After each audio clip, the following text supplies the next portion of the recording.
Hello students, welcome to YouTube channel. આપણી channel ઉપર આપણે ધોરણ 8નું એસાઇનમેન્ટ સોલ્યુશન જોઈ રહ્યા છે, જેની અંદર આજે આપણે પ્રશ્ન નંબર 2 જેની અંદર શું છે ખાલી જગ્યાઓ, એ બધી જ ખાલી જગ્યાઓનું સોલ્યુશન આપણે આ વિડીયોની અંદર જોવાના છે. પ્રશ્ન નંબર 2 નો બરોબર. સૌથી પહેલા ચેપ્ટર નંબર 7ની ખાલી જગ્યાઓ છે, જેનો પહેલો નંબર પહેલી ખાલી જગ્યા શું કહે છે જુઓ, 2 કિગ્રા અને 750 ગ્રામનો ગુણોત્તર લો. હવે ગુણોત્તરમાં શું ધ્યાન રાખવાનું, અહીંયા આપણે કોનો ગુણોત્તર કીધો છે તો કે 2 કિગ્રા અને 750 ગ્રામનો ગુણોત્તર લેવાનું કીધો. હવે ગુણોત્તરમાં એક વસ્તુ યાદ રાખવાની, ગુણોત્તર માટે કઈ કઈ વસ્તુઓ તો કે સૌથી પહેલા તો આગળની સંખ્યા અંશમાં આવે અને બીજી પાછળની સંખ્યા છેદમાં આવે. બીજી વસ્તુ તો કે જે ગુણોત્તર જે બે તમારે વસ્તુનો લેવાનો કિંમતનો એ બંનેના એકમ સમાન હોવા જોઈએ. હવે આ કિગ્રા અને ગ્રામમાં તો કો તો બંનેના કિગ્રામાં ફેરવો અથવા તો બંનેને ગ્રામમાં ફેરવો. તો આપણને ઇઝી કયું પડશે તો કે બંનેને તમે શેમાં ફેરવી દો, ગ્રામમાં ફેરવી દો. તો 2 કિગ્રા એટલે કેટલા ગ્રામ તો કે સર 2 કિગ્રા એટલે 2000 ગ્રામ. તો ઉપર થઈ જશે 2000 અને નીચે થઈ જશે 750 ગ્રામ. જે કોઈ વિદ્યાર્થીઓને સમજો કે ભાઈ ગુણોત્તરની અંદર કે પછી એની અંદર તકલીફ પડતી હોય, ડિટેલમાં એમને ના ખબર પડતી હોય, તો ડિટેલ વિડીયો આપણી ચેનલ ઉપર ઓલરેડી બનાવેલા છે, તો ત્યાંથી પણ તમે શીખી શકો છો. ક્લિયર? તો હવે અહીંયા શું થઈ ગયું, 0 0 કેન્સલ થઈ ગયા, તો નીચે થશે 15 5 75 બરોબર. હવે અહીંયા 5 ચોક 20 એટલે કેટલા થશે 40 થશે, એટલે અહીંયા ઉડી જશે 5 તારી 15, તો 5 5 8 40 અહીંયા કેન્સલ થઈ જશે. તો ઉપર વધ્યા 8 અને નીચે વધ્યા 3. તો જવાબ શું હશે તો કે સર 8/3. તો શું ગુણોત્તર આવશે 8/3. પહેલાનો જવાબ આવશે 8/3, પહેલી ખાલી જગ્યાનો. ક્લિયર? નંબર 2 જોઈએ. હવે જુઓ બીજા નંબરમાં શું કીધું છે, 80% એટલે કેટલા, 80% બરાબર ખાલી જગ્યા ગુણોત્તર. એનો મતલબ કે ટકાવારી આપેલી અને આપણે શું શોધવાનું, ગુણોત્તર શોધવાનો. તો એક વસ્તુ યાદ રાખવાની, ટકાની નિશાની કાઢવી હોય, ગુણોત્તરમાં ફેરવું હોય તો એને શેમાં શું કરવું પડે, ભાગ્યા 100 કરવા પડે. ટકા કાઢવા માટે શું કરવા પડે, ભાગ્યા 100 કરવા પડે. તો 0 0 કેન્સલ થઈ જશે, ઉપર થઈ જશે 4 દુ 8 અને નીચે થઈ જશે 5 દુ 10. તો 2 2 કેન્સલ થઈ જાય, તો ઉપર વધ્યા 4 અને નીચે વધ્યા 5. તો અહીંયા આવશે 4/5. શું આવશે 4/5. ઓકે, તો બીજા નંબરમાં આવશે 4/5.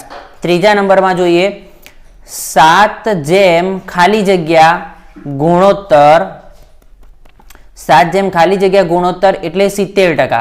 એટલે ધ્યાન આપો, અહીંયા આપણને અધૂરો શું આપેલો કે ભાઈ ગુણોત્તર કે 7 એટલે 7 ખાલી જગ્યા, અહીંયા શું આવે તો કે એનો જવાબ કેટલો થાય 70% થાય. હવે 70% એટલે શું, ધ્યાન આપો અહીંયા તો કે 70 7 ભાગ્યા, આપણને ખબર નથી કે છેદમાં તો શું છે, તો આપણે એને ધારી લઈએ x. તો 7/x બરાબર ખાલી જગ્યા બરાબર 70%. 70% ને શું કહેવાય તો કે 70/100. હાલ જ આપણે કીધું ને કે ભાઈ ટકાવારી હોય તો ટકા ગાડીએ તો છેદમાં કેટલા આવી જાય, 100 આવી જાય. તો 7/x એ કોના બરાબર છે તો કે સર 70% બરાબર. તો હવે આપણે કોની કિંમત જોઈએ, x ની કિંમત જોઈએ. તો x ને અહીંયા ભાગાકારમાંથી સામે ગુણાકારમાં લઈ લો અને 100 ને ભાગાકારમાંથી ગુણાકારમાં લઈ લો. તો 100 × 7 થશે તો કેટલા થઈ જશે 700 અને આ x અહીંયા ભાગાકારમાંથી ગુણાકારમાં જશે તો કેટલા આવશે 70x. આપણે x ની કિંમત જોઈએ તો x ને કરતા બનાવીએ તો 70 ક્યાં જાય, ગુણાકારમાંથી ભાગાકારમાં. તો 700/70 બરાબર x. 0 0 કેન્સલ થઈ જાય, 7 દાન 70. તો x બરાબર કેટલા આવ્યા તો કે સર x બરાબર આવ્યા 10. તો x ની કિંમત કેટલી મળી 10. એનો મતલબ કે 7 છેદમાં કેટલા હશે તો કે સર 7 છેદમાં 10 હશે. એટલે અહીંયા કેટલા આવે 7/10 આવે. કેટલા આવે 7/10 બરાબર 70%. તો શું કર્યું, આપણને જે કિંમત નથી એ શું ધારી લીધી તો કે સર x ધારી લીધી અને સામે કોના બરાબર હતી એની કિંમત 70% બરાબર. 70% કોને કહેવાય, 70/10. ક્લિયર છે કે નહીં? તો આ રીતે તમે જવાબ મેળવી શકો. ઓકે, આગળ જોઈએ ચોથા નંબરમાં. ચોથા નંબરની અંદર આપણને શું કીધું છે, 25 ફળો પૈકી 5 નારંગી. તો નારંગીની ટકાવારી કેટલી, ધ્યાન આપો. જ્યારે તમને કીધું કે 25 આ તો ફળો છે, તમને એમ કે ભાઈ કુલ ક્લાસની અંદર 40 વિદ્યાર્થીઓ, એમાંથી જે 5 છોકરા છે તો એમની ટકાવારી, એટલે તમને કોઈ પણ ટકાવારી શોધવાની કીધું તો ઇઝીમાં ઇઝી ધ્યાન આપો કે સૌથી પહેલા ફળોની વાત કરી તો કુલ ફળો કેટલા, તો કુલ ફળો 25. તો નીચે લખી દો 25. એમાંથી નારંગી કેટલી તો કે સર નારંગી 5. હવે આપણે શું કરવું તો કે સર આપણે એની ટકાવારી શોધવાની. તો કુલ ફળો 25, એમાંથી 5 નારંગીને એના ટકા કાઢવાના હોય તો ટકા શોધવાના હોય તો ગુણ્યા 100 કરવા પડે. કેટલા કરવા પડે, ગુણ્યા 100. તો હવે શું થશે 5 × 100 ભાગ્યા 25. 25 ચોક 100 એટલે એ કેન્સલ થઈ જાય, તો ઉપર થશે 5 ચોક 20%. આપણે ટકા લાવવાના હતા ને તો શું આવ્યું 20%, કારણ કે 100 ગુણીએ તો આપણને શું મળે, એની ટકાવારી મળે. તો કુલ હોય એ હંમેશા નીચે આવે અને જેની વાત કરવી હોય ઉપર. તો 25 અને અંશમાં આવશે 5 અને ટકા શોધવાના હતા એટલે ગુણ્યા 100. ક્લિયર છે કે નહીં? આ રીતે કોઈને ત્રિરાશિથી શીખવું હોય તો ત્રિરાશિ કરી શકે કે ભાઈ 25 માંથી 5 નારંગી તો 100% એ કેટલી એમ ત્રિરાશિ પણ મૂકી શકે. તો જવાબ એનો એ જ આવશે 100 × 5/25. ક્લિયર. અને આ પહેલી રીતે કરવું હોય તો એ રીતે પણ કરી શકાય. ત્યાર પછી જોઈએ આપણને 5મા નંબરમાં શું કીધું છે. 5મા નંબરની અંદર કીધું છે 280 ના 5%. આ તો વિકલ્પોની અંદર પણ આપણે જોયું હતું કે 280 ના 5%. તો કોઈ પણ વસ્તુના આટલા એમ કીધું કે આટલા ટકા હોય તો શું કરવાનું 280 × 5/100. ટકાવારી ટકાની નિશાની કાઢવી હોય તો શું કરવા પડે /100 કરવા પડે. ટકા લગાવવા હોય તો ×100 કરવા પડે. ક્લિયર છે કે નહીં. અહીંયા 280 ના 5% કીધા એટલે 280 × 5/100. 0 0 કેન્સલ, 5 દુ 10. તો ઉપર કેટલા વધ્યા 28 એકા 28 અને નીચે વધ્યા 2. તો એનો ગુણાકાર શું થાય 14 દુ 28. તો અહીંયા આવશે 14 આવશે. કેટલા આવશે તો 280 ના 5% કેટલા મળે તો કે સર 280 ના 5% એટલે 14 થાય. ક્લિયર છે કે નહીં. આના પછી જોઈએ 6ઠ્ઠા નંબરમાં. 6ઠ્ઠા નંબરમાં શું કીધું છે. 6ઠ્ઠા નંબરમાં કીધું છે 25 વિદ્યાર્થીઓમાં 72% વિદ્યાર્થીઓ ગણિતમાં હોશિયાર. જો કુલ વિદ્યાર્થીઓ કેટલા 25, એમાંથી 72% વિદ્યાર્થીઓ ગણિતમાં હોશિયાર છે. તો કેટલા વિદ્યાર્થીઓ નબળા હોય. હવે ટકાવારી જો 72% વિદ્યાર્થીઓ કેવા છે તો કે ગણિતમાં હોશિયાર છે. કેવા છે હોશિયાર. કુલ હંમેશા કેટલા હોય તો કે સર કુલ હંમેશા 100% હોય. તો 100% માંથી 72% વિદ્યાર્થીઓ કેવા છે હોશિયાર. એનો મતલબ કે 72 વિદ્યાર્થીઓને 72% વિદ્યાર્થીઓને 100% માંથી કાઢી લો તો કેટલા મળશે તો તમને 10 માંથી 2 જાય તો 8 અને અહીંયા 9 માંથી 7 જશે તો કેટલા મળશે 2. એનો મતલબ કે 28%. કેટલા 28% વિદ્યાર્થીઓ એ કેવા છે ગણિતની અંદર નબળા છે. કેવા છે નબળા. ક્લિયર. તો પહેલા તો આપણે ટકાવારીમાં શોધી લઈએ ને કે ભાઈ ટકાવારીમાં કુલ 100% વિદ્યાર્થીઓમાંથી 72% વિદ્યાર્થીઓ હોશિયાર હોય તો બાકી કેટલા વધ્યા તો કે બાકી 28% વધ્યા. તો એ કેવા હોય તો કે સર એ નબળા હોય. હવે ટકાવારીમાં તો ખબર પડી ગઈ કે કેટલા નબળા હોય પણ સંખ્યામાં જોઈએ. હવે તમે વિચારો કે ભાઈ 28% વિદ્યાર્થીઓ ગણિતમાં નબળા પણ કેટલા કોના 28% તો કે સર 25 ના 28%. તો તમારે શું કરવાનું 25 ના 28%. આ 28% ખરી પણ કોના 28%. કોઈના તો 28% હોય જેમ કે આપણે ઉપર કીધું કે 280 ના 5%. તો એવી રીતે આ 28% કોના તો કે કુલ વિદ્યાર્થીઓમાંથી 25% વિદ્યાર્થીઓ નબળા. તો 25 ના 28% તો 25 × 28/100. તો 25 ચોક 100 થઈ જાય અને અહીંયા 4 વડે ભાગો તો 4 સીતા 28 થઈ જાય તો કેટલા આવે 7. એનો મતલબ કે 7 વિદ્યાર્થીઓ. કેટલા વિદ્યાર્થીઓ 7 વિદ્યાર્થીઓ ગણિતમાં કેવા હોય તો કે સર 7 વિદ્યાર્થીઓ ગણિતની અંદર નબળા હોય. પહેલા હોશિયારની ટકાવારી આપી હતી એમાંથી આપણે શું કર્યું નબળા વિદ્યાર્થીઓની ટકાવારી શોધી દીધી. કુલ વિદ્યાર્થીઓ આપણને ખબર હતા કે 25 તો 25 ના 28% તો 25 ના 28% કેટલા થાય તો કે 25 ના 28% 7 વિદ્યાર્થીઓ. ક્લિયર છે કે નહીં. ઓકે આગળ જોઈએ. x ના 12% એ 48 છે. તો x શોધો. શું શોધો x શોધો. જુઓ કોઈ એક સંખ્યા x છે એના 12% 48. આપણે કીધું કે જ્યારે તમને એમ કે કોઈના આટલા ટકા તો એને કઈ રીતે લખાય x ના 12%. એનો મતલબ શું x × 12/100. આપણે ના કીધું કે ભાઈ 280 ના 5%. તો આપણે શું કહેતા 280 × 5/100. એવી રીતે x ના 12%. તો x ના 12% એટલે x × 12/100 અને એની કિંમત તમને આપી દીધી. કેટલી આપેલી તો કે 48. x × 12/100 બરાબર 48. હવે કોની કિંમત જોઈએ તો કે સર આપણને જોઈએ x ની કિંમત. તો x ને કરતા બનાવો તો 100 ભાગાકારમાંથી ગુણાકારમાં જશે અંશમાં અને આ અંશમાંથી ક્યાં જશે છેદમાં. તો x બરાબર 48 × 100/12. 12 ચોક કેટલા થશે 48 અને 100 ચોક કેટલા થશે તો કે 400. તો x બરાબર 400. તો તમને જવાબ મળશે x બરાબર 400. ક્લિયર છે કે નહીં કે ભાઈ કોના 12% 48 તો કે 400 ના 12% 48 છે. તો તમારો જવાબ આવશે 400. x × 12/100 100 છેદમાંથી ક્યાં જાય અંશમાં નીચે છે તો ઉપર જાય ને પેલા ઉપર છે તો ક્યાં આવે નીચે. તો આ રીતે તમે સાદું રૂપ આપી શકો. ક્લિયર. આગળ જોઈએ પ્રશ્ન ખાલી જગ્યા નંબર 8. શું કીધું છે એની અંદર ₹1200 ના ડ્રેસ ઉપર 15% વળતર મળે તો વળતર કેટલું હોય. જુઓ ડ્રેસ કેટલાનો તો કે સર 1200 રૂપિયાનો. કેટલું વળતર મળે તો કે વળતર મળે 15%. કોના 15% તો કે સર જે છાપેલી કિંમત હોય એના ઉપર 15% વળતર મળે. એનો મતલબ કે 1200 ના 15% શું વળતર. વળતર બરાબર 1200 ના 15%. તો 1200 ગુણ્યા 15 ભાગ્યા 100. 2 0 2 0 કેન્સલ થઈ જાય તો શું કરવું પડે? 12 ગુણ્યા 15. 15 એકા 15 અને 15 દુ 30 તો કેટલા થશે? 180. કેટલા થશે? 180 રૂપિયા. તો કેટલા રૂપિયા વળતર મળશે? તો કે 1200% તો 1200% એટલે 1200 ગુણ્યા 15 ભાગ્યા 100. તો 12 ગુણ્યા 15 કરો તો તમને કેટલા મળે?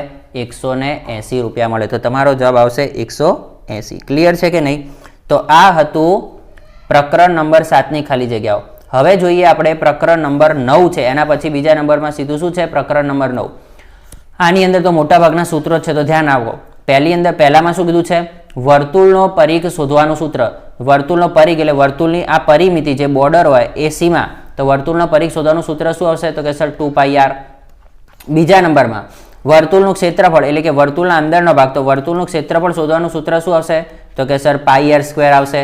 ત્રીજા નંબરમાં ત્રિકોણનું ક્ષેત્રફળ શોધવાનું સૂત્ર. તો ત્રિકોણનું ક્ષેત્રફળ શોધવાનું સૂત્ર શું આવે? તો કે ત્રિકોણ હોય ત્રિકોણ, તો એનું ક્ષેત્રફળ શોધવાનું સૂત્ર તો 1/2 પાયો ગુણ્યા વેધ. આ નીચે હોય એ પાયો કહેવાય અને આને શું કહેવાય? વેધ. તો 1/2 ગુણ્યા પાયો ગુણ્યા વેધ. આ ત્રિકોણનું ક્ષેત્રફળ શોધવાનું સૂત્ર. ચોથા નંબરમાં શું કીધું? સમલંબ ચતુષ્કોણ. સમલંબ ચતુષ્કોણ કોને કહેવાય? તો આ પ્રકારનો જે ચતુષ્કોણ હોય એને શું કહેવાય? સમલંબ ચતુષ્કોણ. તો એનું ક્ષેત્રફળ શોધવાનું સૂત્ર શું છે? બરોબર. તો સમલંબ ચતુષ્કોણનું ક્ષેત્રફળ શોધવાનું સૂત્ર હવે જુઓ, 1/2 ગુણ્યા, જો ધારો કે આને હું a કહું અને આને શું કહું? b, અને એ બંને વચ્ચેના અંતરને શું કહું? લંબ અંતર કહું. તો પછી શું થાય? ધ્યાન આપો. તો એનું સૂત્ર મારે બનાવવું હોય તો જો સંજ્ઞામાં બનાવવું હોય તો શું બનાવી શકાય? તો કે 1/2 ગુણ્યા આપણે જે સમાંતર બાજુ, હવે સમલંબ પહેલા તમારે આને પહેલા શું સમજવું પડે? સમલંબ ચતુષ્કોણ. તો સમલંબ ચતુષ્કોણમાં આ જે બે બાજુઓ છે એકબીજાને કેવી? આ અને આ બાજુ એકબીજાને સમાંતર છે. તો એ સમાંતર બાજુનો આપણે શું કરવો પડે? સરવાળો કરવો પડે. અને ગુણ્યા એ બંને વચ્ચેનું લંબ અંતર એટલે 1/2 ગુણ્યા l ગુણ્યા સમાંતર બાજુ વચ્ચેનો જે સમાંતર બાજુ છે એમનો શું કરવાનો? સરવાળો. એને આવી રીતે પણ કહી શકાય કે જુઓ, 1/2 ગુણ્યા 2 સમાંતર બાજુઓનો સરવાળો, ઓકે, ગુણ્યા બંને વચ્ચેનું લંબ અંતર. બંને વચ્ચેનું શું? એટલે આ જે આપણો સમાંતર બાજુ ચતુષ્કોણ હોય એમાં આ બંને બાજુ કેવી હોય? સમાંતર હોય. તો એ બંને બાજુનો શું કરવાનો? કે સરવાળો કરવાનો. અને એમની વચ્ચેનું જે સીધું અંતર છે એનો એ લોકો જોડે ગુણાકાર કરી દેવાનો. એટલે 1/2 ગુણ્યા l કૌંસમાં a વત્તા b. આ રીતે સંકેતમાં લખી શકાય ને આ રીતે શબ્દોમાં પણ લખી શકાય. ઓકે, ક્લિયર છે કે નહીં? તો આ 4 નંબર તમે 4ના જવાબ લખી દો. આગળ જોઈએ. બરોબર.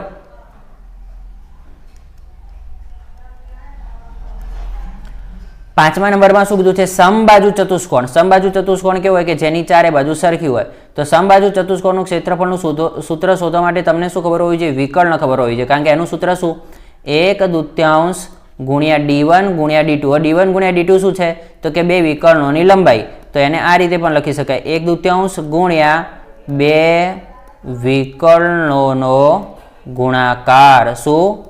બે વિકર્ણો જે હોય, પહેલો વિકર્ણ અને બીજો વિકર્ણ, તો એ બંને વિકર્ણોની લંબાઈનો શું કરી દો? ગુણાકાર અને ગુણ્યા 1/2. બરોબર. આ કોનું સૂત્ર થઈ ગયું? સમાંતર બાજુ સમબાજુ ચતુષ્કોણ. કયું?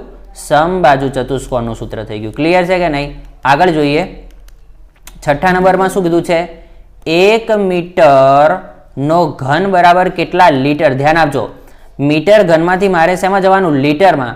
તો 1 મીટર ઘન બરાબર 1000 લીટર. કેટલા લીટર? 1000 લીટર. ઓકે, 1 મીટર ઘન એટલે કે જેની લંબાઈ પહોળાઈ 1 મીટર ઘન, એવું કોઈ તમે સમઘન આકાર લો તો એની અંદર કેટલું પ્રવાહી સમાવી શકાય? તો 1000 લીટર પ્રવાહી સમાવી શકાય. બરોબર. આ ધ્યાન રાખજો. તો 1000 લીટર આવે. કેટલા આવે? 1000 લીટર. એના પછી છે 7મા નંબરમાં નળાકારનું ઘનફળ. નળાકાર હોય, નળાકારનું ઘનફળ એટલે નળાકારે અંદર રોકેલી જગ્યા. તો એ નળાકારનું ઘનફળ શોધવા માટેનું સૂત્ર શું આવે? તો કે સર πr²h. શું આવે? πr²h. જુઓ, આની અંદર એકલા સૂત્રો જ પૂછે એનો મતલબ તમને ખબર પડવી જોઈએ કે સૂત્રો બહુ જ ઇમ્પોર્ટન્ટ છે. દાખલા ગણવા હોય તો પણ સૂત્રો કામમાં આવે અને ખાલી જગ્યાઓની અંદર પણ સૂત્ર કામમાં આવે. એટલે સૌથી પહેલા આ ચેપ્ટર કરો તો તમારે સૂત્રો તો કડકડાટ કરી જ દેવાના. બીજું, નળાકારની વક્ર સપાટી શોધવાનું સૂત્ર.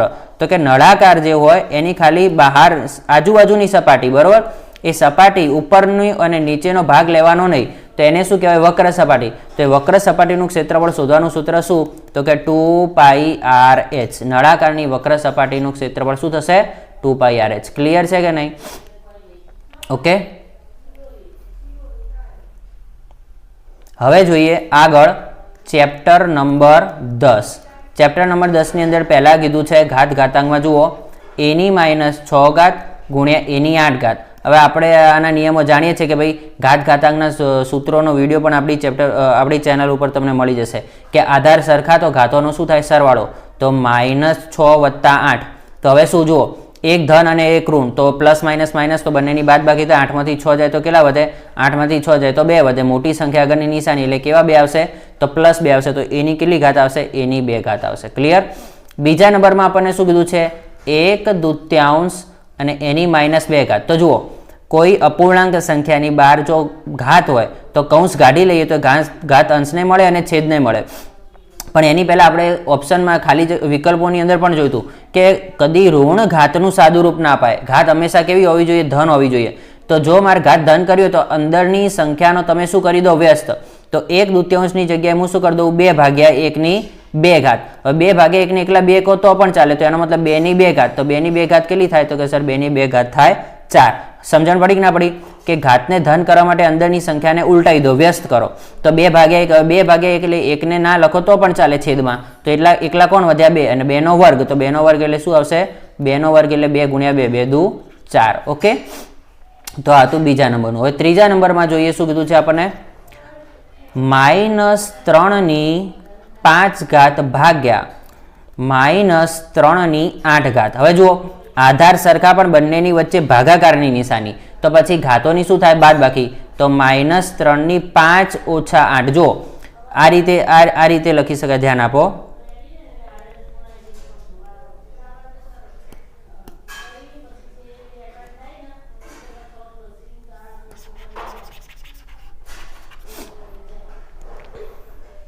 અહીં જોઈ લો, આને આ રીતે લખાય કે -3 ની 5 ઘાત અને છેદમાં કેટલા છે? તો કે સર -3 ની 8 ઘાત. એનો મતલબ કે કોઈ સંખ્યાને છેદમાંથી અંશમાં લઈ જવું અથવા તો બંને ભાગાકારમાં છે તો ઘાતોની બાદ બાકી થાય. તો ઉપર 5 ઘાત અને નીચે 8 ઘાત, તો 8 ઘાત ઉપર જાય એટલે એ શું થાય? 8. ઘણા વિદ્યાર્થીઓ ભૂલથી આવું કરી દે કે ભાઈ 8 - 5. ભાઈ અહીંયા આગળ કોણ છે? તો 5 છે અને 8 ઉપર આવે તો 8 કેવા થશે? માઇનસ. તો -3 ની 5 - 8 ઘાત. તો -3 ની 5 માંથી 8 જાય તો કેટલા થઈ જાય? તો કે સર 5 માંથી 8 જાય તો 3. પણ કેવા 3? -3. હવે આપણને ખબર કે ભાઈ ઋણ ઘાતનું સાદુરૂપ આપી શકાય નહીં. તો ઘાતને ધન કર્યું હોય તો અંશમાંથી ક્યાં લઈ જાઓ? છેદમાં લઈ જાઓ. ક્યાં લઈ જાઓ? છેદમાં. તો 1/-3 ની 3 ઘાત. હવે -3 ની 3 ઘાત એટલે શું થશે? 1/-3 ની 3 ઘાત એટલે -3 ગુણ્યા -3 ગુણ્યા -3. તો શું થશે? 3 તરી 9, 9 તરી 27, બરોબર. તો 27 અને કેવા 27? તો કે માઇનસ પ્લસ, તો 1 માઇનસ વધ્યા તો શું આવશે? -27. તો શું આવ્યા? 1/-27. ઓકે, તો આ તમારો જવાબ આવશે ત્રીજા નંબરનો. ઓકે, ચોથા નંબરમાં જુઓ શું કીધું છે? 4 ની -2 ઘાત ગુણ્યા 4 ની -3 ઘાત ભાગ્યા 4 ની -5 ઘાત. હવે આનું સાદુરૂપ આપો. તો સૌથી પહેલા અહીંયા કૌંસ છે તો કૌંસનું સાદુરૂપ આપવું પડે. અને કૌંસની અંદર જુઓ આધાર સરખા તો ઘાતોનો સરવાળો, તો -2 વત્તા -3 અને આ ભાગાકારમાં લઈ અને છેદમાં લઈ લઈએ તો 4 ની -5 ઘાત. અહીંયા જુઓ પ્લસ માઇનસ થઈ જાય તો શું થશે? -2 અને -3 ભાગ્યા 4 ની -5 ઘાત. -3 -2 કેટલી થઈ જાય? તો 4 ની -5 ઘાત ભાગ્યા 4 ની -5 ઘાત. હવે ડાયરેક્ટ 4 ની -5 કેન્સલ કરી દો તો પણ એ વધે. અને જો ઘાતની રીતે સાદુરૂપ આપવું હોય તો શું થાય? 4 ની -5 ઘાત -5 ઘાત. તો આધાર સરખા, આ બંનેના આધાર સરખા તો ઘાતોની શું થાય? બાદ બાકી. તો -5. ઓકે, તો 4 ઓછા 5 અને માઇનસ માઇનસ પ્લસ 5 થઈ જાય. પ્લસ 5 માઇનસ 5 કેટલા થઈ જાય? 0. તો 4 ની 0 ઘાત એટલે શું જવાબ આવે? કોઈ પણ સંખ્યાની 0 ઘાત એટલે જવાબ 1. એટલે આ રીતે પણ આપી શકાય ને ઘાતની રીતે સાદું રૂપ આપવું હોય તો તમે અહીંથી આ રીતે પણ સાદું રૂપ આપી શકો. ક્લિયર છે કે નહીં? આ હતો નંબર 4. 5મા નંબરની આગળ ખાલી જગ્યા જોઈએ. શું કીધું છે? -1/2 એની 2 ઘાત અને ઉપર -2 ઘાત.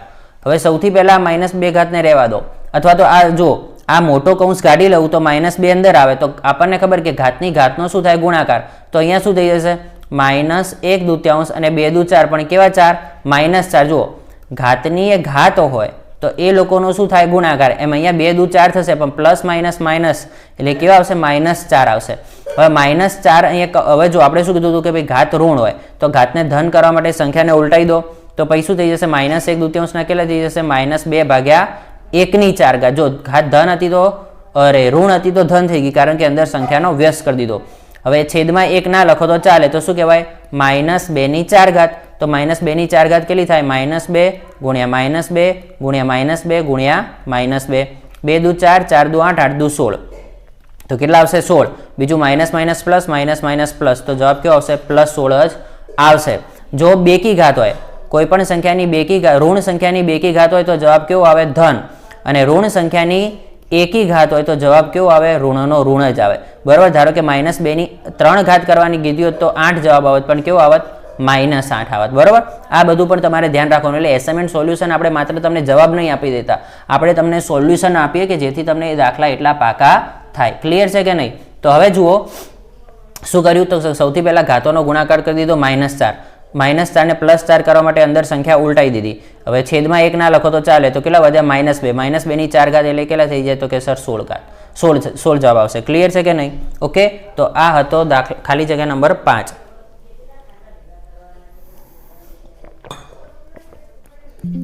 હવે જુઓ નંબર 6. 3 ની -1 ગુણ્યા 2 ની -1 ગુણ્યા 6 ની 1 ઘાત. હવે જુઓ આપણે કીધું કે ભાઈ કદી ઋણ ઘાતનું સાદું રૂપ ના અપાય તો ઘાતને ધન કરવા માટે ક્યાં લઈ લો? છેદમાં. આની તો 6 ની ઘાત તો ધન જ છે તો 6 ઉપર રહેશે પણ આ ક્યાં જતા રહેશે? નીચે. તો 3 ની -1 ઘાતને નીચે લઈ લઉં તો +1 ઘાત અને 2 ની -1 ઘાતને નીચે લઈ લો તો 2 ની 1 ઘાત. ઉપર 6 નીચે જુઓ 3 ની 1 ઘાત એટલે 3 ને 2 ની 1 ઘાત એટલે 2. તો 3 દુ 6 થઈ જશે તો 6/6 કેટલા થઈ જશે? કેન્સલ થઈ જાય તો કેટલા વધશે? 1. ઘાતને ઋણ હતી તો ધન કરવા માટે નીચે લીધા, નીચે કર્યા તો 1 ઘાતો તો સંખ્યા પોતે જ જવાબ આવે તો 3 દુ 6, 6 કેન્સલ થઈ જાય તો શું આવશે તમારે જવાબ? 1 જવાબ આવશે. ક્લિયર છે કે નહીં? તો છઠ્ઠા નંબરમાં આવશે 1. હવે જોઈએ નંબર 7.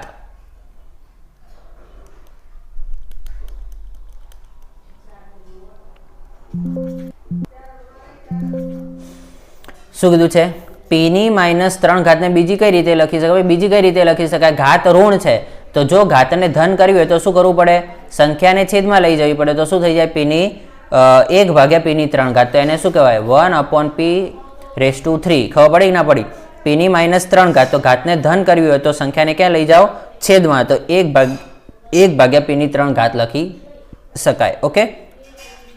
8મા નંબરમાં -2 ની -3 ઘાત. શું? -2 ની -3 ઘાત. હવે આપણે કીધું કે ભાઈ ઘાત ઋણ ના ચાલે તો ઘાતને ધન કર્યું હોય તો એને છેદમાં લઈ જાઓ તો 1 લઈ જાઓ તો 1/-2 ની 3 ઘાત. હવે -2 ની 3 ઘાત એટલે શું થશે? -2 ગુણ્યા -2 ગુણ્યા -2. હવે 2 દુ 4, 4 દુ 8 પણ કેવા 8? તો કે માઇનસ માઇનસ પ્લસ માઇનસ. આપણે હમણાં આગળના દાખલામાં જ કીધું કે જો ઘાત એકી હોય અને સંખ્યા ઋણ હોય તો એનો જવાબ ઋણ જ આવે. તો શું આવે? 1/-8 અથવા -1/8. ક્લિયર છે કે નહીં? તો તમારો જવાબ આવશે છેદમાં લઈ જાઓ ઘાતને ધન કરવા માટે સાદું રૂપ 2 ની -3 ઘાત કેટલી આવશે? -2 ની 3 ઘાત કેટલી આવશે? 1/-8. ઓકે. તો તમારો જવાબ આવશે -1/8. ક્લિયર છે કે નહીં? તો આ હતો 8મો. હવે જોઈએ નેક્સ્ટ 11મું ચેપ્ટર. ઓકે. સમપ્રમાણ વ્યસ્ત પ્રમાણ. તો જુઓ 11મા ચેપ્ટરની અંદર પહેલી ખાલી જગ્યા જોઈએ કે જો શું કીધું છે? એ અને બી શેમાં હોય? સમપ્રમાણમાં હોય. એ અને બી સમપ્રમાણમાં હોય તો ખાલી જગ્યા અચળ હોય. કહેવાનો મતલબ કે એ અને બી એકબીજાના સમપ્રમાણમાં હોય તો કોની કિંમત અચળ હોય? તો એનો મતલબ કે એ ભાગ્યા બી ની કિંમત અચળ હોય. તમે જે બે રકમ હોય તમારી એ અને બી, એ બંને રાશિઓનો ગુણોત્તર લેશો તો તમે જોયું હશે ભાઈ તમારી ચોપડીની અંદર કે આવી રીતે કોષ્ટકવાળા દાખલા આવે કે ભાઈ અહીંયા 15, અહીંયા 30, અહીંયા 30 તો અહીંયા 60, આવી રીતે તમને શું કરેલી હોય? રકમ આલેલી હોય. તમને ચેક કરે કે સમપ્રમાણ છે કે નહીં, તો તમે શું કરતા? આ બંનેનો ગુણોત્તર લેતા. આ બંનેનો શું લેતા? ગુણોત્તર. તો તમે જોતા કે ભાઈ આનો ગુણોત્તર 1/2, આનો ગુણોત્તર 1/2, આનો ગુણોત્તર 1/2, કે બધાનું અતિસંક્ષિપ્ત રૂપ કેવું આવે? તો કે સરખું આવે. એનો મતલબ કે બંને સમપ્રમાણમાં છે. તો જો કોઈ બે રાશિ શેમાં હોય? સમપ્રમાણમાં હોય. શેમાં હોય? સમપ્રમાણમાં. તો એ બંનેનો ગુણોત્તર એટલે એ ભાગ્યા બી ની કિંમત કેવી હોય? તો કે સર અચળ હોય. સમજ પડી કે ના પડી? તો આ ધ્યાન રાખવાનું. હવે બીજા નંબરમાં જોઈએ કે જો એ અને બી વ્યસ્ત પ્રમાણમાં હોય, એ સમપ્રમાણમાં બી, આ બંને જણા વ્યસ્ત પ્રમાણમાં હોય તો કોની કિંમત અચળ રહે? તો બી ભાગાકારમાંથી ગુણાકારમાં જાય તો એ ગુણ્યા બી એ શું થાય? એ ગુણ્યા બી ની જે કિંમત હોય એ અચળ રહે. એનો મતલબ કે જ્યારે બે રાશિઓ એ વ્યસ્ત પ્રમાણ જો શું છે 1/b એટલે એ અને બી એકબીજાના વ્યસ્ત પ્રમાણમાં હોય, એક વધે તો બીજી ઘટે, તો ત્યારે તમારે કઈ કિંમત અચળ રહેવી જોઈએ? તો કે એ બંનેનો ગુણાકાર બદલાવો જોઈએ નહીં. આવી રીતે તમને રાશિ એ અને રાશિ બી આપેલી હોય તો એની કિંમતોનો ગુણાકાર કેવો રહેવો જોઈએ? અચળ રહેવો જોઈએ. તો આ શું થઈ ગયું? વ્યસ્ત પ્રમાણનું લક્ષણ થઈ ગયું. ઓકે, તો બંનેનો ગુણાકાર સરખો હોવો જોઈએ. આગળ જુઓ દાખલા ખાલી જગ્યા નંબર 3. શું કીધું? એક રાશિ વધે તો બીજી રાશિ તેટલા જ પ્રમાણમાં વધે, અને જો એક રાશિ ઘટે તો બીજી તેટલા જ પ્રમાણમાં ઘટે. તો કયું પ્રમાણ કહેવાય? તો એ કયું પ્રમાણ કહેવાય? સમપ્રમાણ કહેવાય ભાઈ. એક રાશિ વધે તો બીજી એ વધે, એક ઘટે તો બીજી એ ઘટે, તો આ કયું પ્રમાણ કહેવાય? આ સમપ્રમાણ કહેવાય. અને એની વિરુદ્ધ કે એક વધે તો બીજું ઘટે, બરોબર, તો એ કયું પ્રમાણ કહેવાય? તો કે વ્યસ્ત પ્રમાણ કહેવાય. એ કયું પ્રમાણ કહેવાય? તો એ વ્યસ્ત પ્રમાણ. તો ત્રીજા નંબરની અંદર આવશે સમપ્રમાણ ને ચોથા નંબરની અંદર આવશે વ્યસ્ત પ્રમાણ. ક્લિયર છે કે નહીં? પાંચમા નંબરમાં શું કીધું? 4 પુસ્તકોની કિંમત 60 રૂપિયા તો 9 પુસ્તકોની કિંમત કેટલી? હવે આ દાખલો છે એનો પહેલા તમારે તો પહેલા કોઈ વસ્તુ ચેક કરવાની કે આ દાખલો સમપ્રમાણનો કે વ્યસ્ત પ્રમાણનો. તો 4 પુસ્તકોની કિંમત 60 તો 9 પુસ્તકોની, તો તમે વિચારો કે પુસ્તકો વધશે તો એની કિંમત એ શું થવાની? વધવાની. એટલે આ શેનો દાખલો કહેવાય? સમપ્રમાણનો દાખલો કહેવાય. આને બે રીતે સોલ્વ કરાય. સમપ્રમાણ હોય તો એમાં આપણે ત્રિરાશિથી સોલ્વ કરી શકીએ કે 4 પુસ્તકોની કિંમત 60 રૂપિયા તો 9 પુસ્તકોની કેટલી? તો 9 ગુણ્યા 60 ભાગ્યા 4, તો 15 ચોક 60 અને 15 નવા 135, તો જવાબ આવે 135 રૂપિયા. આ રીતે પણ તમે સાદું રૂપ આપી શકો. અને આપણે જો સમપ્રમાણનું સૂત્ર મૂકવું હોય, સમપ્રમાણનું સૂત્ર શું? તો પહેલા આપણે તમને કોષ્ટક બનાવી આપીએ. જુઓ શું બનાવી આપીએ? કોષ્ટક. ધ્યાન આપો કે સૂત્રની રીતે કરવું હોય તો શું કરવાનું કે ભાઈ અહીંયા આવશે પુસ્તકોની સંખ્યા અને અહીંયા આવશે એમની કિંમત. તો જુઓ કેટલા પુસ્તકોની કિંમત આપેલી? 4 પુસ્તકોની કિંમત કેટલી? 60 રૂપિયા. તો 9 પુસ્તકોની કેટલી? તો આને કહેવાય x1, આને કહેવાય x2, આને કહેવાય y1, આને કહેવાય y2. સમપ્રમાણનું સૂત્ર શું? x1 ભાગ્યા y1 બરાબર x2 ભાગ્યા y2, બરાબર. તો હવે x1 કેટલા? 4, y1 કેટલા? 60, x2 કેટલા? 9, y2 શોધવાના. y2 અહીંયા જશે ને 60 અહીંયા જશે, તો y2 ગુણ્યા 4 બરાબર 9 ગુણ્યા 60. 4 ભાગાકારમાં જશે તો y2 બરાબર 9 ગુણ્યા 60 ભાગ્યા 4.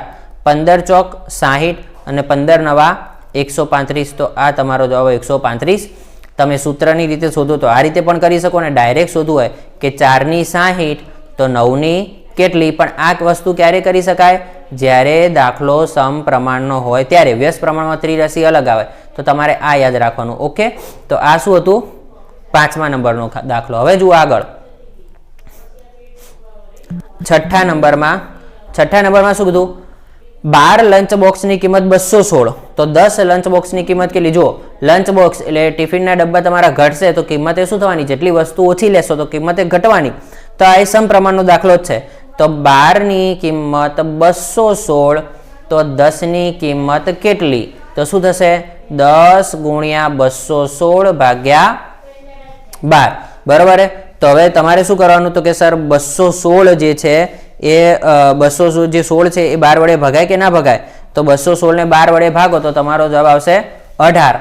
તો 10 ગુણ્યા 18 ને 18 દાન 180 રૂપિયા. આ રીતે પણ કરી શકો અને પેલું પણ કરી શકો કે ભાઈ 12 ડબ્બાની કિંમત 216 તો 10 ડબ્બાની કિંમત કેટલી? તો આને કહેવાય x1 x2, આને કહેવાય y1 y2. સૂત્રમાં કિંમત મૂકો તો તમને જવાબ મળી જાય. ક્લિયર? બે રીતે તમે દાખલા ગણી શકો. ઓકે, હજી જોઈએ આગળ. આના જ 11મા ચેપ્ટરની 7મી ખાલી જગ્યા. શું કીધું?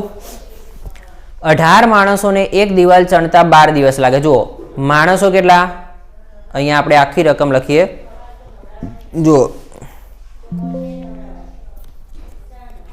શું કીધું? અહીંયા માણસો અને અહીંયા દિવસો, એમને કામ કરવા માટે લાગતા દિવસો. 18 માણસોને એક દિવાલ ચણતા 12 દિવસ લાગે. તો 6 માણસોને દિવાલ ચણતા કેટલા દિવસ લાગે? હવે તમે વિચારો, પહેલા તો ઓળખવું પડે દાખલો સમપ્રમાણનો કે વ્યસ્ત પ્રમાણનો. તો જો માણસોની સંખ્યા ઘટી જાય તો સમય કેવો લાગશે કામ કરવા માટે? વધારે લાગશે. એટલે આ કોનો દાખલો કહેવાય? વ્યસ્ત પ્રમાણનો દાખલો કહેવાય. તો ભાઈ આને કહી દો x1, આને કહી દો x2, આને કહી દો y1, આને કહી દો y2. તો આમાં કોનું સૂત્ર મૂકવું પડે? આમાં વ્યસ્ત પ્રમાણનું સૂત્ર મૂકવું પડે. તો વ્યસ્ત પ્રમાણનું સૂત્ર શું આવે? x1 y1 બરાબર x2 y2. સૂત્ર ખાસ યાદ રાખવાનું. સમપ્રમાણનું શું હતું? x1 ભાગ્યા y1 બરાબર x2 ભાગ્યા y2. વ્યસ્ત પ્રમાણનું શું? x1 y1 બરાબર x2 y2. હવે x1 ની કિંમત કેટલી? તો કે 18. y1 ની કિંમત કેટલી? તો કે 12 બરાબર x2 ની કિંમત કેટલી? 6. y2 ની કિંમત શોધવાની. y2 ની કિંમત જોઈએ તો 6 ને ક્યાં લઈ લો? ભાગાકારમાં. તો 18 ગુણ્યા 12 ભાગ્યા 6 બરાબર y2. 6 દુ 12 અને 18 દુ 36. તો y2 બરાબર કેટલા આવશે? y2 બરાબર 36. તો કેટલા દિવસ લાગશે? 36 દિવસ લાગશે. ક્લિયર છે કે નહીં? તો આ શું થઈ ગયું? 18 માણસોને કામ કરવા માટે લાગતા દિવસ 12. 6 માણસને કેટલા દિવસ લાગે? તો સૂત્રમાં કિંમત મૂકો અને જવાબ મળો. અહીંયા ને અહીંયા 8મો દાખલો જોઈ લઈએ. શું કીધું? 15 કડિયાને કામ કરતા. તો જો અહીંયા માણસો જ કહી દો. 15 કડિયાઓને કામ કરતા કેટલા દિવસ લાગે? તો કે 4 કલાક લાગે. સમય કેટલો છે? સમય 4 કલાક. 15 જણાને કામ કરવા માટે 4 કલાક લાગે. તો 12 જણાને કામ કરવા માટે કેટલો સમય લાગે? તો આને કહેવાય x1, આને કહેવાય x2, આને કહેવાય y1, આને કહેવાય y2. સૂત્ર શું તમારું? x1 ગુણ્યા y1 બરાબર x2 ગુણ્યા y2. x1 કેટલા? તો કે સર 15. y1 કેટલા? તો કે સર 4. સામે x2 કેટલા? તો કે 12 અને y2 આપણે શોધવાના. તો 15 ગુણ્યા 4 ભાગ્યા કેટલા આવશે? તો કે 12 બરાબર y2. 3 ચોક 12 અને 3 પંચા 15. તો y2 બરાબર કેટલા આવ્યા? તો કે y2 બરાબર 5 કલાક. શું થશે? 5 કલાક. તો જુઓ માણસો ઘટી ગયા તો સમય શું થશે? સમય વધી જશે. તો કેટલો સમય થશે? 5 કલાક થશે. તો શું જવાબ આવશે? 5 કલાક જવાબ આવશે. ક્લિયર છે કે નહીં? તો આ હતું પ્રકરણ નંબર 11ની ખાલી જગ્યાઓ. ઓકે, હવે છેલ્લું પ્રકરણ નંબર 12ની ખાલી જગ્યાઓ જોઈશું. ધ્યાન આપો. શું કીધું છે પહેલા નંબરની અંદર?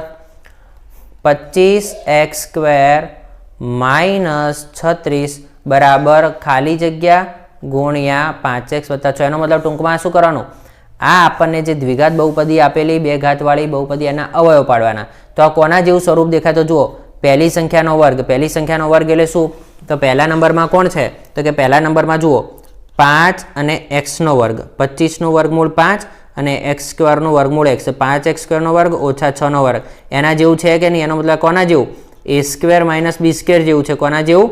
તો a² માઇનસ b² હોય તો એના અવયવ કયા પડે? a minus b, a plus b. તો એ સૂત્ર ને આ સૂત્રને આધારે આના કયા અવયવ પડે? તો કે સર 5x ઓછા 6 અને 5x વત્તા 6.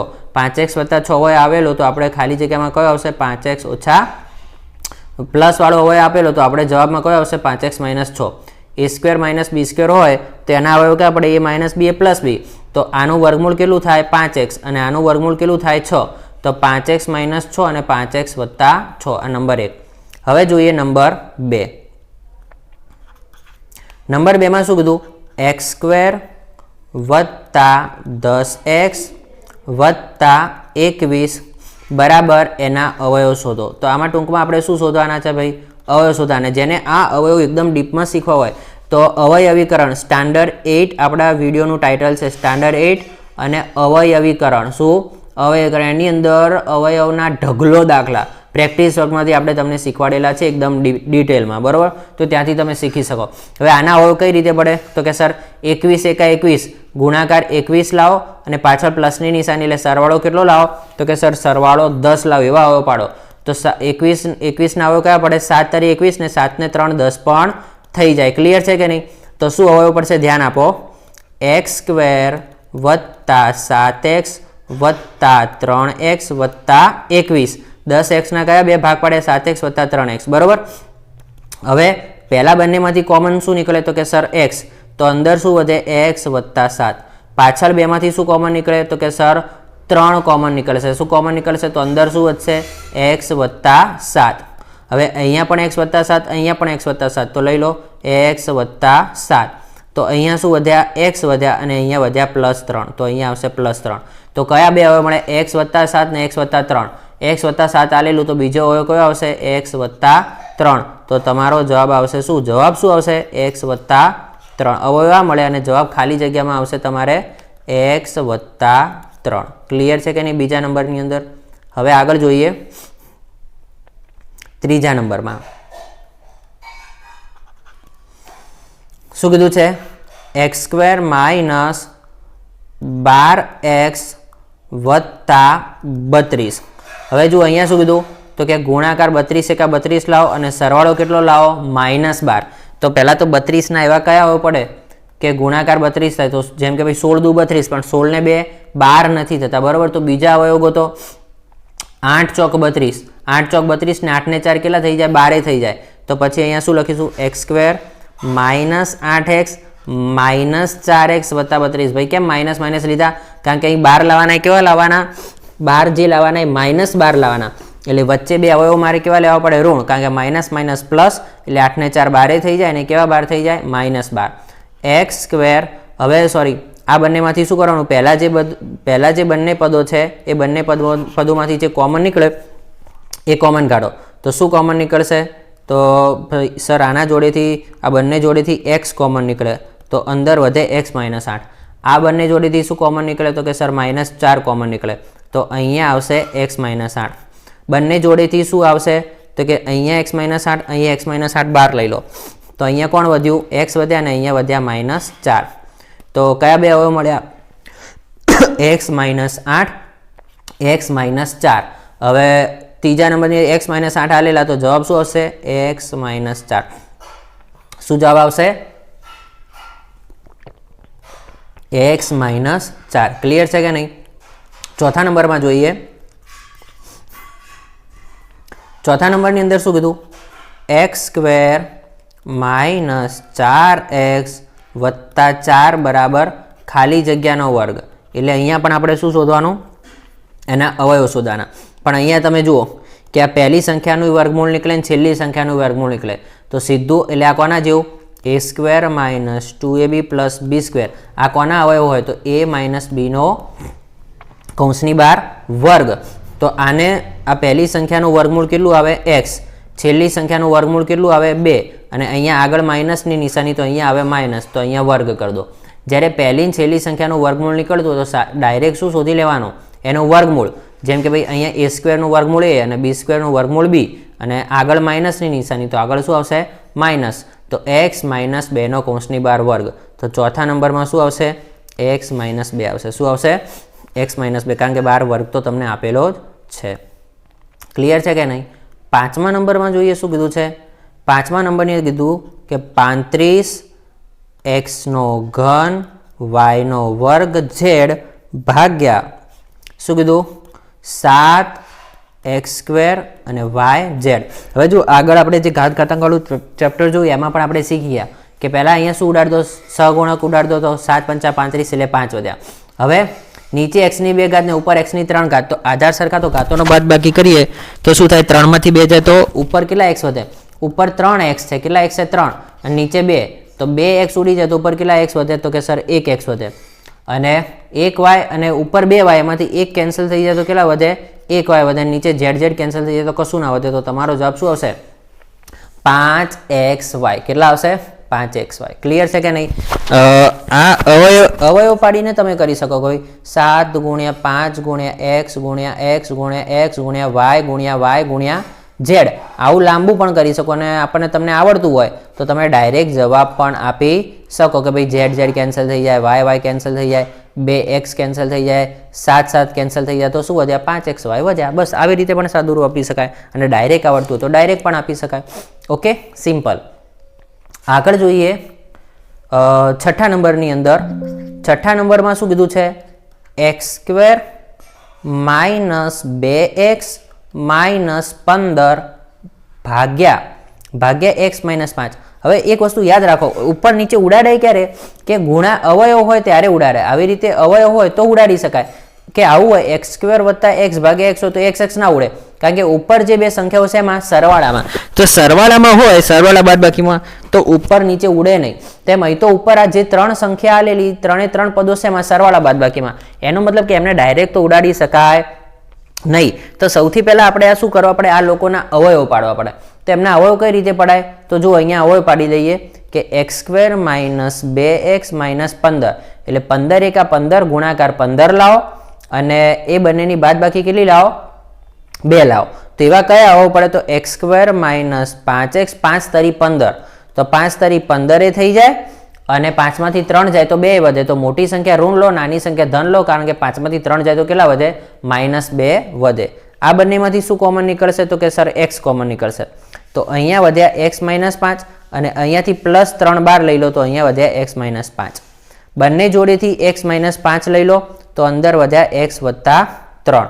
તો કયા બે અવયવ મળ્યા? ઉપર જો ઉપરની બહુપદીના બે અવયવ મળ્યા, x - 5 ગુણ્યા x + 3. નીચે શું હતું? નીચે હતું કે x - 5. હવે x - 5 x - 5 કેન્સલ થઈ ગયા તો શું વધ્યા? x + 3. શું વધ્યા? x + 3. ક્લિયર છે કે નહીં? તો કે ઉપર જે બહુપદી હતી એના અવયવ પાડ્યા અને અવયવ ઉડાડી શકાય, તો અવયવ ઉડાડ્યા તો ઉપર વધ્યા x + 3. તો આમાં આવશે શું આવશે? x + 3 છઠ્ઠા નંબરમાં. ઓકે, સાતમા નંબરમાં જોઈએ શું કીધું છે?